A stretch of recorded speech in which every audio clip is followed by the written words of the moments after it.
حضرات سامعین کرام، قرآن مجید فرقان حمید کی ایک آیت تبرک کے طور پر تلاوت کی۔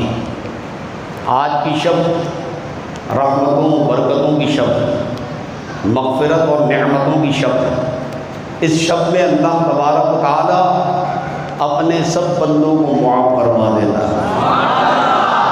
یہ ایسی اس امت کے لیے نعمت غیر مترتبہ ہے کہ جو گزشتہ امتوں میں کسی نبی کی امت کو یہ نعمت نہیں ملی۔ یہ اللہ رب العزت نے پیارے کے صدقے، پیارے کے رخ روشن کے صدقے، ان کی سیاہ زلف کی ڈھلکتی ہوئی خوبصورتی کے صدقے، ان کی آنکھوں کی چمک کے صدقے، ان کے رخ روشن کے صدقے ہمیں یہ نعمت عطا فرمائی ہے کہ ہم جیسے گناہگار سیاہ کار جو گناہوں میں غرق ہیں، رب کائنات نے فرمایا بس معافی چاہتے ہو تو میرے حبیب سے محبت کا حق ادا کرو، میں تمہیں معاف کر دوں۔ یہ گویا کہ ایک تمہید ہے کہ ہمارے نبی سید عالم صلی اللہ تعالیٰ علیہ وآلہ وسلم ہمیں اللہ تبارک و تعالیٰ نے وہ نعمت عظمیٰ عطا فرمائی کہ جن کے صدقے میں اگلے پچھلے سارے گناہوں رب کریم نے معاف فرما دیا۔ قرآن مجید فرقان حمید میں اللہ ارشاد فرماتا ہے واللہ یدعو الی دار السلام، اللہ تمہیں بلاتا ہے جنت کی طرف، شیطان تو تمہیں جہنم کی طرف بلاتا ہے۔ کوئی تمہیں کسی طرف بلاتا ہے، کوئی تمہیں کسی کی دعوت دیتا ہے۔ اللہ رب العزت دعوت دے رہا ہے آؤ سلامتی والے گھر کی طرف آ جاؤ۔ یہ سلامتی والا گھر کیا ہے؟ یہ سلامتی والا گھر وہ ہے کہ جس کے متعلق قرآن مجید فرقان حمید نے فرمایا کہ جس سے ہم راضی ہو جاتے ہیں، جس سے رب کریم خوش ہو جاتا ہے، کسی کے نیک اعمال سے خوش ہو جاتا ہے، محمد مصطفیٰ سید عالم صلی اللہ علیہ وسلم کی محبت سے خوش ہو جاتا ہے تو رب کائنات اسے دار السلام کی طرف دعوت دیتا ہے۔ وَيَهْدِي مَن يَشَاءُ إِلَىٰ صِرَاطٍ مُسْتَقِيمٍ، جسے چاہتا ہے صراط مستقیم کی طرف راہ دکھا دیتا ہے، اس راہ پر چلا دیتا ہے۔ لِلَّذِينَ أَحْسَنُوا الْحُسْنَىٰ وَزِيَادَةٌ، اور جو احسن اچھے عمل کرتے ہیں۔ یہ ایک تو ہوتا ہے عمل کرنا، عمل آپ بھی کرتے ہیں، میں بھی کرتا ہوں، لیکن ایک ہوتا ہے کچھ لوگوں کے اندر عادت ہوتی ہے کہ عمل میں خوبصورتی پیدا کرتے ہیں۔ جیسے دسترخوان پر کھانا لگتا ہے، سالن روٹی اٹھا کے دسترخوان پر رکھ دیا، لیکن بعض خواتین کو آپ نے دیکھا ہوگا کہ سالن روٹی کے ساتھ سلاد بھی سجا کے رکھ دی، چٹنی بھی بنا کے رکھ دی۔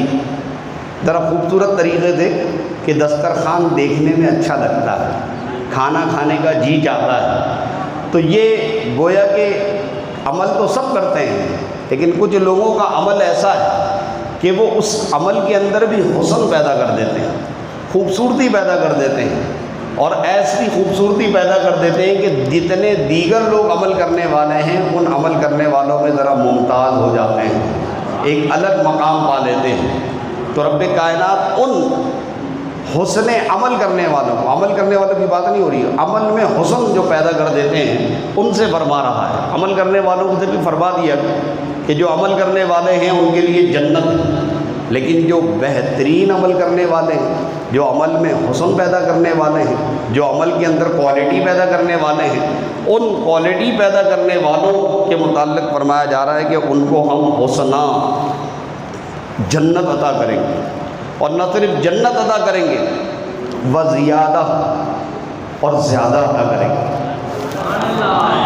زیادہ وہی اردو والا زیادہ ہے کہ جب ہم کہتے ہیں نا بھئی نمک کم ہے تھوڑا زیادہ کر دو، سالن کم ہے سالن زیادہ کر دو، یہ وہی والا زیادہ ہے، وزیادہ، اور زیادہ ہونا چاہیے۔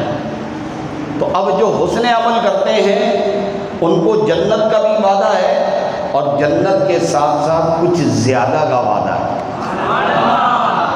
اب آپ غور فرمائیں، یہ قرآن مجید فرقان حمید ایک اور مقام پر جو صرف عمل کرتے ہیں یعنی ایمان لانے والے لوگ ہیں، صرف ایمان لائے ہیں، ان کے متعلق فرمایا وعد اللہ المؤمنین والمؤمنات، اللہ کا وعدہ ہے ایمان والے مردوں سے اور ایمان والی عورتوں سے۔ اس آیت میں عمل کا تذکرہ نہیں فرمایا، اس آیت کے اندر صرف ایمان کی بات کی کہ جو ایمان لانے والے مرد ہیں یا ایمان لانے والی عورتیں ہیں، صرف ایمان لانے پر ان کے لیے قرآن بتاتا ہے کہ جنات تجری من تحتها الانہار، ان ایمان والے مردوں کو، ایمان والی عورتوں کو ایسی جنت میں لے کے جائے گا جس کے نیچے نہریں بہہ رہی ہیں۔ اور ایسا نہیں کہ جنت میں لے جا کر کے انہیں سیر کرا کے واپس لے آئے گا، بلکہ فرمایا خالدین فیہا، خالدین فیہا، وہ ہمیشہ ہمیشہ جنت میں رہیں گے۔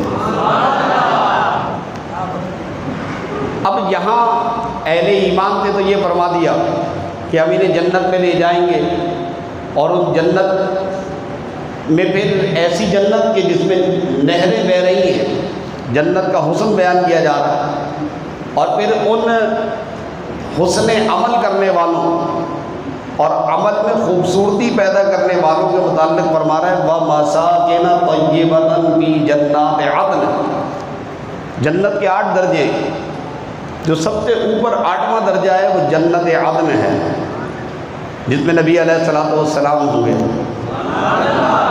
یہ وہ جنت ہے جس میں انبیاء اکرام ہوں گے۔ تو فرمایا کہ ہم صرف جنت ہی نہیں دیں گے بلکہ وَمَسَاكِنَ طَيِّبَةً، مساکن کہتے ہیں بہت سارے گھروں کو، محلے کو، پاکیزہ گھر دیں گے، پاکیزہ کالونیز دیں گے۔ اب ایک عمل کرنے والے، حسن عمل کرنے والے کے لیے قرآن بتا رہا ہے کہ ہم اسے پاکیزہ کالونیز دے دیں گے۔ تو یہ حسن عمل ہوتی کیا چیز ہے، اور ہم کیسے اپنے عمل کے اندر حسن اور خوبصورتی پیدا کریں گے؟ جب ہم اس بات کو تلاش کرنے نکلے کہ بھئی نماز تو ہم بھی پڑھتے ہیں، روزہ ہم بھی رکھتے ہیں، صدقہ و خیرات ہم بھی کرتے ہیں، سخاوت ہم بھی کرتے ہیں، درود ہم بھی پڑھتے ہیں، تراویح کی نماز ہم بھی پڑھتے ہیں، یہ سارے کے سارے نیک اعمال، صدقات واجبہ و صدقات نافلہ ہم بھی دے رہے ہیں۔ یا اللہ، یہ حسن عمل کیا چیز ہے، عمل میں خوبصورتی کیا چیز ہے، یہ کیسے پیدا کی جاتی ہے؟ تو علماء نے فرمایا آؤ تمہیں بتاتے ہیں عمل میں حسن کیسے پیدا کیا جاتا ہے۔ امام حسن علیہ السلام اپنے گھر میں تشریف فرمایا، کچھ دوست بھی آئے بیٹھے، دعوت ہے دوستوں کی، یکایک دروازے پر دستک ہوئی۔ یہ امام حسن اٹھ کے جانے لگے، دوستوں نے کہا کہ حضور آپ تشریف رکھیں، ہم جا کے دیکھ لیتے ہیں۔ کہا میرا گھر ہے، مجھے معلوم ہے کون آیا ہے کون نہیں آیا، تم تو نہیں جانتے، میں خود جا کے دیکھوں گا۔ آپ خود دروازے پر تشریف لے گئے۔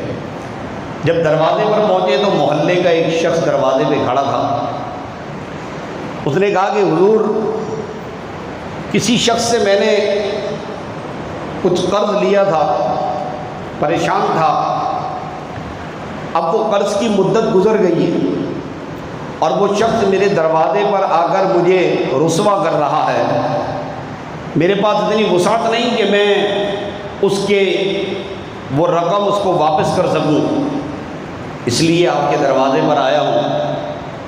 آپ نے فرمایا کتنی رقم چاہیے؟ کہا 40,000 دینار چاہیے۔ آپ گھر کے اندر تشریف لے گئے، 40,000 دینار ایک تھیلی میں باندھے اور باندھ کر سائل کو دے دیے۔ سائل کو دے دیے اور سائل کو دینے کے بعد واپس تشریف لائے، دوستوں کے ساتھ بیٹھے، اور بیٹھنے کے بعد آپ پہ کیفیت طاری ہوئی، رونا شروع کر دیا۔ اس قدر روئے کہ جتنے دوست بیٹھے تھے وہ دوست کہتے ہیں کہ ہم یہ سمجھے کہ شاید اب امام خاموش نہیں ہوں گے، سکون نہیں ہوگا۔ ہم اٹھ کے جانے والے تھے کہ امام نے اپنا چہرہ اپنے رومال سے صاف کیا۔ کسی نے پوچھا کہ امام آپ رو کیوں رہے؟ بھائی ایک سائل آیا تھا، اس نے آپ سے سوال کیا، آپ نے پیسے دے دیے، کیا پیسے دینے کے لیے رو رہے تھے؟ 40,000 دینار اتنی بڑی رقم آپ نے دے دی۔ تو اب آپ کیا فرماتے ہیں؟ فرماتے ہیں دوستوں پیسے دینے میں نہیں رو رہا، اپنی کوتاہی پہ رو رہا ہوں۔ حضرت آپ کی کیا کوتاہی ہے؟ کہ کوتاہی ہے نا، میرے محلے کا ایک شخص جو ضرورت مند ہے اور اس کے دروازے پر لوگ اس کو رسوا کر رہے ہیں، یہ میری ذمہ داری تھی کہ میں اپنے محلے اور اپنے پڑوس کے لوگوں کا خیال رکھتا، اسے سوال کرنے کی ذلت اٹھانے سے پہلے اس کی ضرورت پوری کر دیتا۔ تو یہ میری کوتاہی ہو گئی کہ وہ میرے دروازے پہ آیا، سوال کیا، اسے ذلت اٹھانی پڑی، تو اپنی اس کوتاہی کے اوپر رو رہا ہوں۔ یہ ہے کہ دے کر کے بھی رو رہے ہیں، عمل حسن اچھا عمل کرنے کے بعد بھی رو رہے ہیں، اور بتا رہے ہیں کہ حسن عمل اس کو کہتے ہیں۔ یہ ہے بزرگوں کا۔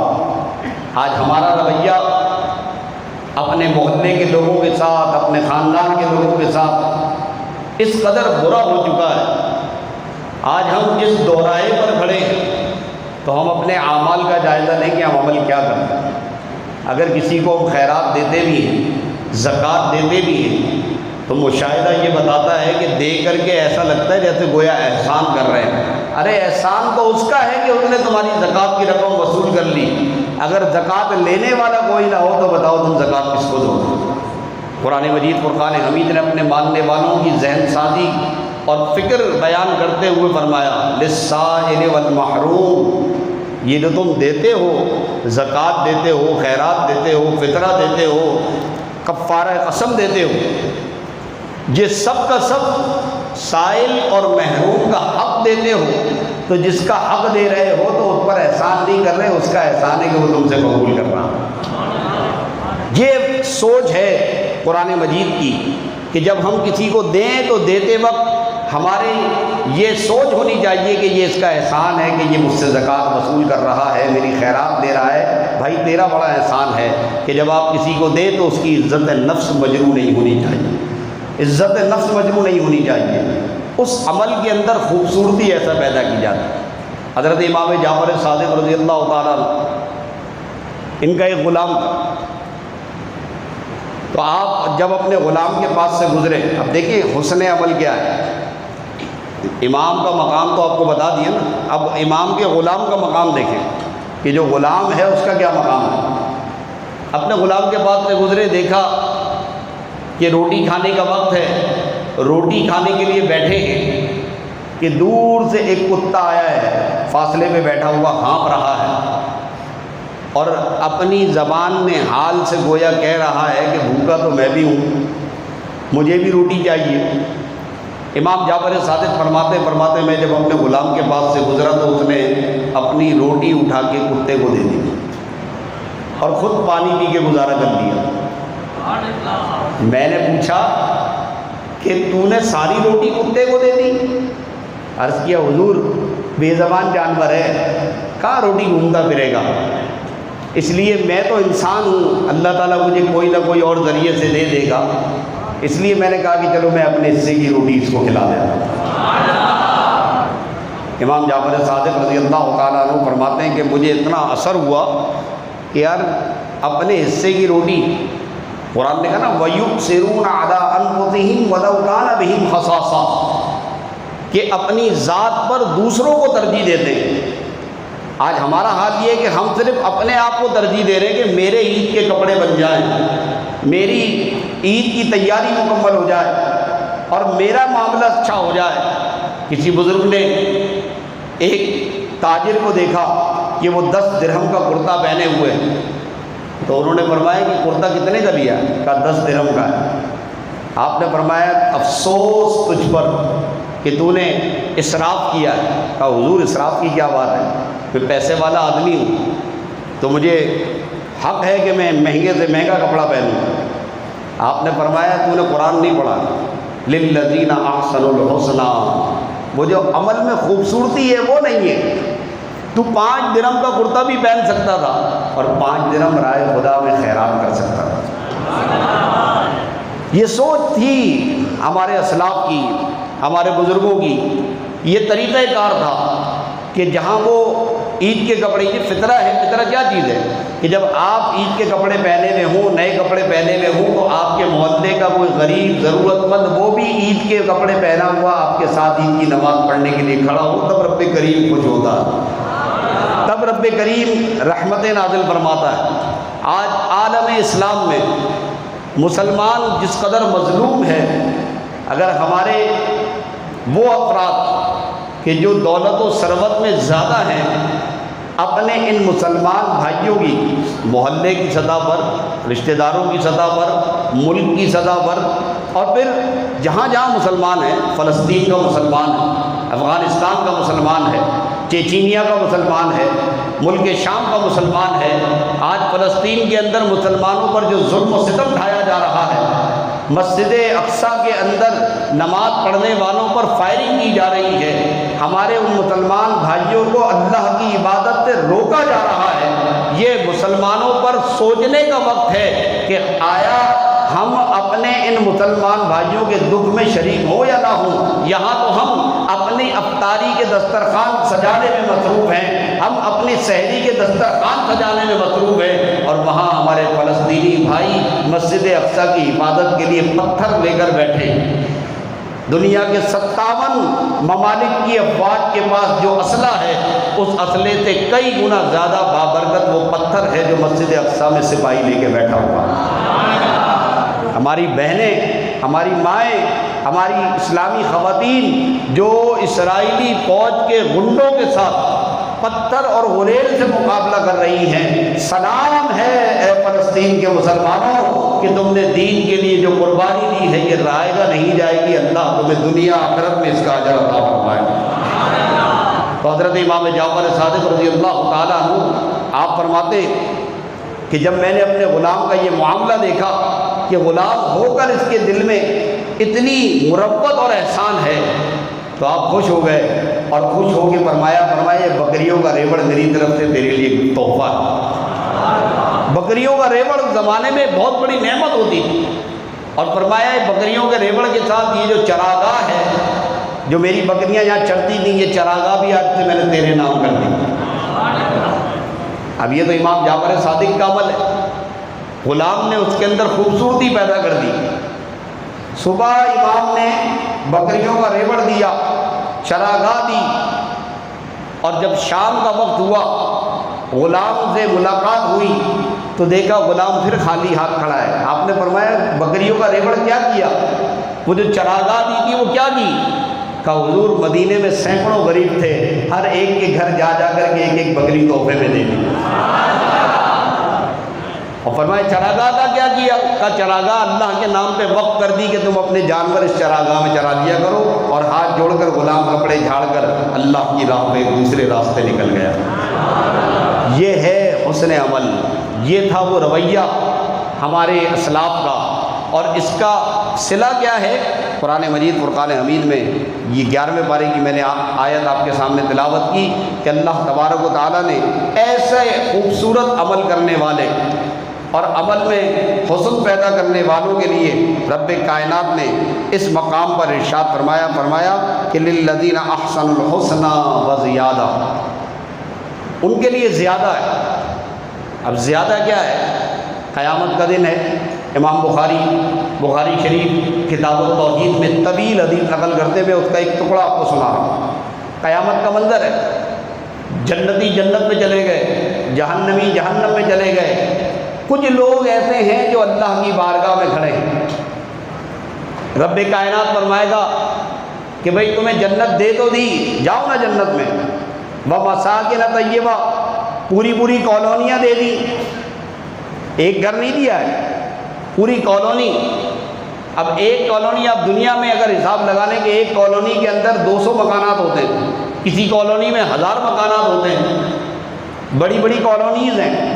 رب کائنات فرمائے گا ہم نے تمہیں پوری کالونی دے، کیا کیا اس کا؟ تو وہ عرض کریں گے مالک دنیا میں بھی عادت تھی بانٹنے کی، دنیا میں جو عادت تھی تیرے نام پر بانٹنے کی، آج جب ہمیں تو نے یہ اعزاز عطا فرمایا ہے، جنت میں اتنی بڑی جگہ عطا فرمائی، تو وہ میرے مسلمان بھائی جو میمن مسجد میں میرے ساتھ نمازیں پڑھا کرتے تھے، وہ جو اعتکاف میں میرے ساتھ بیٹھتے تھے، وہ جو جمعے کی نماز میں میرے ساتھ ہوتے تھے، وہ جو روزے میرے ساتھ رکھتے تھے، عمل میں کچھ کم تھے، پیچھے کھڑے تھے، میں نے ان سب کو ہاتھ پکڑ کے لے کر آیا اور تیرے حکم سے وہ ساری کی ساری جنت کے مکانات ان میں تقسیم کر دیے۔ اللہ تعالیٰ فرمائے گا تو آپ کیا چاہتے ہو؟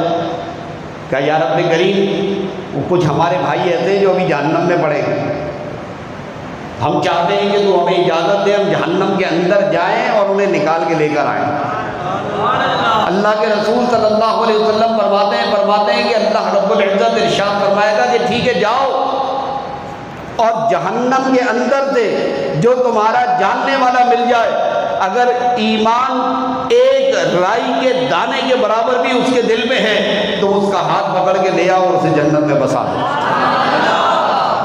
اب یہ لوگ جنت میں جب جائیں گے، جب یہ جہنم کی طرف جائیں گے تو آپ غور فرمائیں کہ یہ جہنم میں داخل ہوں گے، جہنم کی آگ انہیں کچھ نہیں کہہ سکے گی، جہنم انہیں کچھ نہیں کہے گی، یہ اللہ کی پرمیشن لے کر جہنم کے اندر داخل ہوں گے اور اپنے جان پہچان والوں کو، اسی لیے تو ہم کہتے ہیں کہ بھائی مسجد میں جب نماز پڑھنے آتے ہو ایک دوسرے کے ساتھ ملاقات کیا کرو، ایک دوسرے کے ساتھ رابطے رکھا کرو، ایک دوسرے کے ساتھ سلام دعا کیا کرو، ایک دوسرے کے ساتھ محبت رکھا کرو۔ اس طرح غیروں کی طرح منہ اٹھا کے آئے، نماز پڑھی، ایک اس دروازے سے نکل گیا، ایک اس دروازے سے نکل گیا، کوئی الیک سلیک نہیں ہے، کوئی سلام دعا نہیں ہے، کوئی جان پہچان نہیں ہے، کوئی تعلق نہیں ہے۔ یہ تعلق مضبوط کرنے کی ضرورت ہے کہ جس کا تعلق ہوگا کسی صالح بندے کے ساتھ تو وہ جہنم میں جا کر ہاتھ پکڑ کے نکال کے لے آئے۔ اب وہ جو کالونی ادا کی تھی ان کو جہنم سے نکال کے جنت کے ان مکانات میں بسا دے گا، پھر یہ واپس اللہ کی بارگاہ میں آ جائیں گے۔ اللہ تعالیٰ ارشاد فرمائے گا اب کیوں آ گئے، اب کائی کے لیے آ گئے؟ کہا یا اللہ وہ جو تو نے جنت عطا فرمائی تھی، کالونی عطا فرمائی تھی، وہ سب تیرے ہی بندوں میں ہم نے تقسیم کر دی۔ تو پھر رب کائنات فرمائے گا تو اب کیا چاہیے؟ کہا ہم نے دنیا میں تیرے پاک کلام میں سنا تھا کہ تو وزیادہ زیادہ عطا فرمائے گا، تو زیادہ کیا چیز ہے؟ زیادہ کیا چیز ہے؟ ہمیں زیادہ چاہیے۔ تو اس موقع پر علامہ اندلسی رحمۃ اللہ تعالیٰ نے تفسیر محیط بحر محیط کے اندر نقل فرماتے ہیں کہ جب وہ اللہ کی بارگاہ میں زیادہ کا سوال کریں گے تو خالق کائنات ارشاد فرمائے گا کہ ہاں وہ زیادہ جو ہے میں نے تم لوگوں کے لیے ہی رکھا ہے، ان کے حقیقی حقدار تم ہی ہو، آؤ میں تمہیں بتاتا ہوں زیادہ کیا ہے۔ پھر اللہ تبارک و تعالیٰ اپنے 70,000 حجاب عظمت میں سے ایک حجاب عظمت اٹھا کر اپنا جلوہ دکھا دے گا، اور جب جلوہ دکھا دے گا تو یہ اسے تکتے ہوں گے، یہ انہیں تکتا ہوگا۔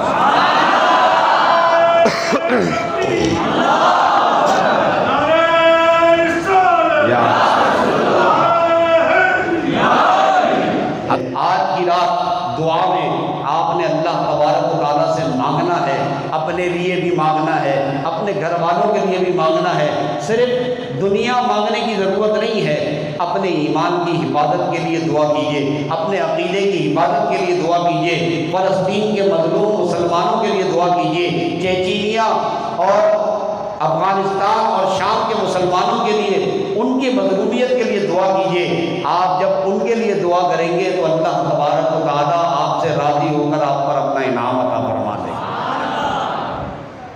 تیری سرکار میں لاتا ہے رضا اس کو شفیع، تیری سرکار میں لاتا ہے رضا اس کو شفیع، جو میرا غوث ہے اور لاڈلا بیٹا تیرا۔ مزید شاہ صاحب کے بیان سننے کے لیے ہمارا چینل سبسکرائب کریں، بیل آئیکن پریس کریں۔ شکریہ۔